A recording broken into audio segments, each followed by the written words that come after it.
કેમ ના આપું એમ કહો. મેં તમને વોટ નહીં આપ્યો. શું સાબિતી? કેમ સાબિતી એટલે એટલે ફોટો બતાવી લે તે મને વોટ એટલે બધા વોટ આપો એટલે સાબિતી લાવે એમ કહો મને. હોવ એટલે મને તો મારા કાર્યકર્તા ઓળખું તો હોય, હું ઓળખતો હોય. આખા ગામમાં કામ કરતો હોય ને તારું કામ ના થયું હોય એનું કંઈક તો રીઝન હોય ને. અરે મારા સાહેબ મારા ઘરથી આગળ રસ્તો જ નહીં એમ કહું. પણ જેવું લખું છું ગ્રુપમાં એવું મને પર્સનલ લખ ને. પણ તમારે મોટો સાહેબ થઈ ગયો ને તું પાછો લખું છું કે મને કોલ કરો, તું તો મોટો સાહેબ થઈ ગયો છું. મોટો સાહેબ ફોન મોટો થઈ ગયો છું તું તો પાછો તને ફોન કરું. ફોન મન કર ને તારે જરૂર હોય તો ફોન નહીં કરવાનો.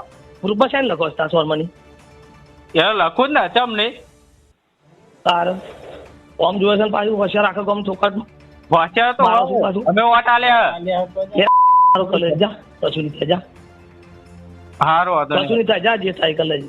અને કશું જો મેસેજ લખીને જો કશું લખીને ભાઈ ભાઈ નાખી દઉં મારી ગ્રુપમાં. કોણ હોય બન્યું ફોન બંધ કર. કશું લખતી ના. બધું લખો ને ભાઈ. હું ગ્રુપમાં છું બરાબર, ગમે તે મને જરૂર પડે એ લખું. 10 વર્ષ હતો મને ખબર પડી જાય કોને મત આલ્યો ને કોણ ના આલ્યો હોય.